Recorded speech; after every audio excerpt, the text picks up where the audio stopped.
Alors, vous êtes membre de la commission des affaires sociales, vous disiez professionnel de santé, vous connaissez bien les questions de santé.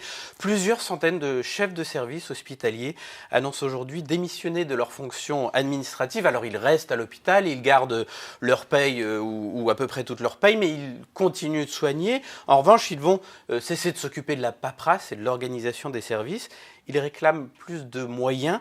Est-ce que la crise de l'hôpital, c'est seulement une question d'argent? Agnès Buzyn a annoncé déjà plusieurs centaines de millions d'euros de rallonge, notamment pour les urgences, et puis une augmentation du budget pour les années qui viennent.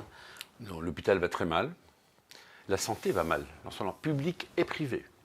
Et ce gouvernement est dans l'échec sur cette politique-là. Je l'ai dit à Agnès Buzyn à plusieurs reprises. Et j'ai été moi-même celui qui a déclenché une commission d'enquête parlementaire sur l'accès aux soins. Qu'est-ce qui ne marche pas? Donc vous parlez d'échec. Il y a un problème d'organisation majeur. On a mis de la suradministration qui fait que les médecins sont dépossédés des chefs de service alors qu'il faudrait, avec les chefs de service, faire des contrats d'objectifs et de moyens, voir comment, avec eux, on peut mieux prendre en charge les patients et ne pas les laisser s'enterrer sous des mètres et des mètres de contraintes administratives et avec une administration toujours plus puissante. L'hôpital, ensuite, a été un domaine dans lequel il y a eu des sous-investissements. La reprise de la dette, c'est un bon schéma, mais est insuffisante. Regardez les investissements, c'est 1,5 milliard.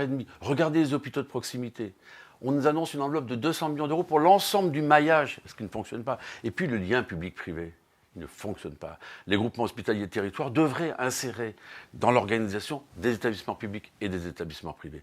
Le chantier d'hôpital est à reprendre. Il n'y a pas assez de coopération, mais ça fait des décennies, j'allais dire, qu'on parle de ça. Parce qu'on a laissé des tuyaux.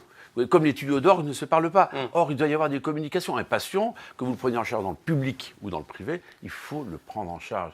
Donc, il y a un système de défiance, des salaires qui sont faibles pour les infirmières, notamment pour les aides-soignantes, une pénibilité, on en parle. Voilà un public qui mérite d'être mieux soutenu.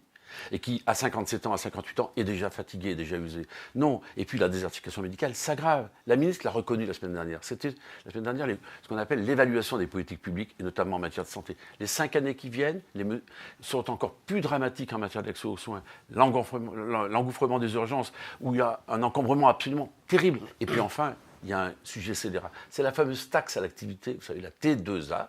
Et c'est ça qui génère tous ces dysfonctionnements.